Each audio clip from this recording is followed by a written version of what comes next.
am known by many names, but you can call me Zorro.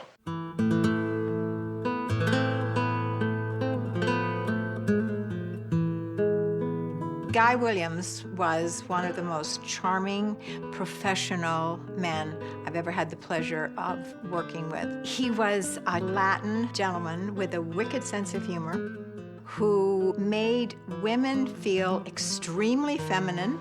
Senor. He lit up the set when he came on it. Everybody said, hey, there's Zorro. Guy was so much like the Zorro character. It seems like from the time he was born, it was almost like the stage was set for him to be Zorro.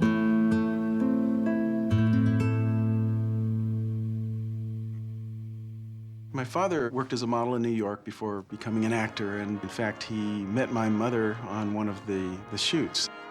Then he came out to California under contract with Universal. He did a few parts that were promising, but it just wasn't really taking off. When he was at Universal International, he had a riding accident and broke his arm and dislocated his shoulder, and it took months to get over that. So he lost his contract with Universal. To rehabilitate himself, he took up fencing. While he was recovering, this call came from his agent to go audition for Zorro. There were numerous interviews for the part of Zorro, and every actor in Hollywood was in the offing. And he and my mom would go and park the car up in the hill above Burbank, and they'd watch the set being built, still not knowing who was going to be Zorro. And my mom remembers him saying, I'm going to get that role. And sure enough. It was just an incredible opportunity for him, the leading man in this series. He put his whole heart and soul into it, and it shows. My dad had a great relationship with Walt. They would discuss scenes and how they would be played, and Walt would give great deference to my dad's position on the role. A lot of those scenes were improvised, especially Gene and my dad.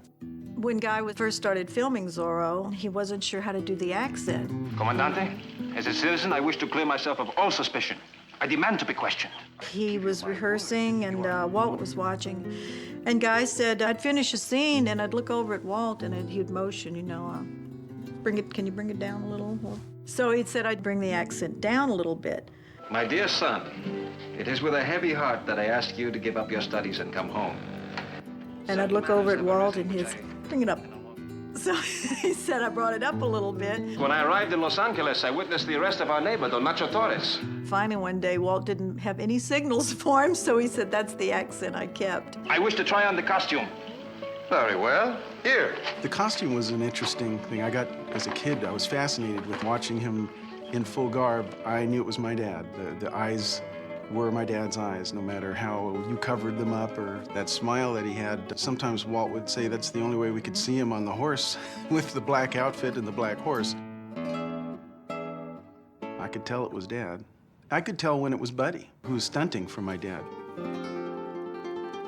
At that time, stunt coordinators weren't really that well known.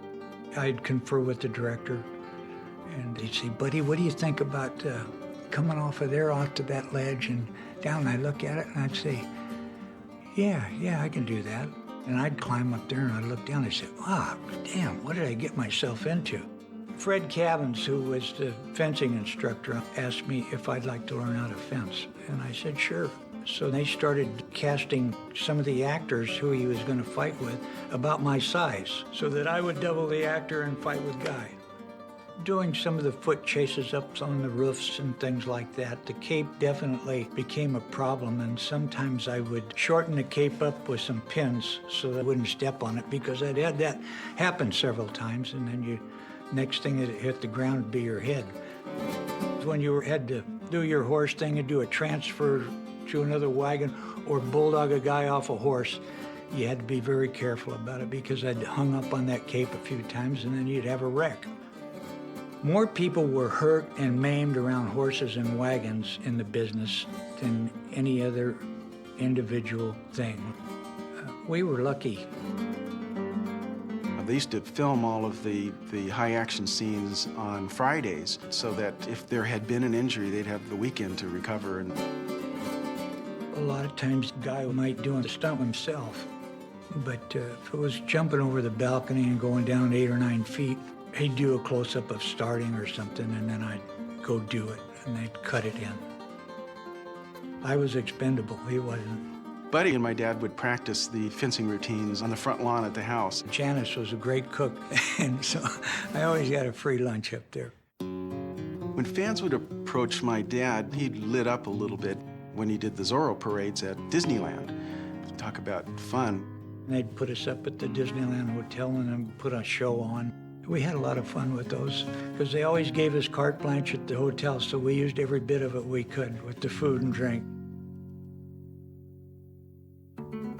My dad was a sailor. He always wanted to sail around the world. That was his big dream. So after Zorro allowed it to occur, acquired a 45-foot ketch, and it became sort of the social weekend center for the cast members or directors, and that was his love. Guy got this unexpected call in 1973 from Buenos Aires. My dad was invited down to Argentina to do a benefit for a children's hospital. The streets were lined all the way from the airplane to the hotel with fans waving and screaming. He was a superstar down there. They had been watching Zorro since 1968. He spent a good amount of his final years in Argentina. He loved it down there. It was very European, and the people loved him, and he was Zorro again. Toward the end, he started to get homesick, and he was looking to come home. Unfortunately, he passed away before he realized that. Guy Williams died at the end of April in 1989. He was only 65. The whole city was just mourning. They had a beautiful funeral for him there, but eventually his ashes were spread over the Pacific around Malibu, which he loved that ocean.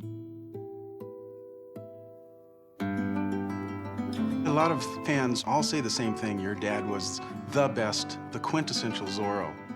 That was his personality, his wit, his intelligence. It just shone through the character. He enjoyed that role so much, and carrying the ethics and moral of that character into real life for people. I think everybody who watched him felt like they knew him. The people who watched Lost in Space thought of him as a father figure. And when they watched Zorro, they felt there was somebody who could protect them. He gave the world so much with that role.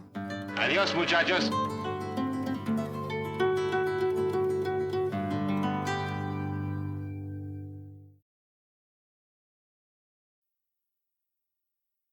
I am known by many names, but you can call me Zorro.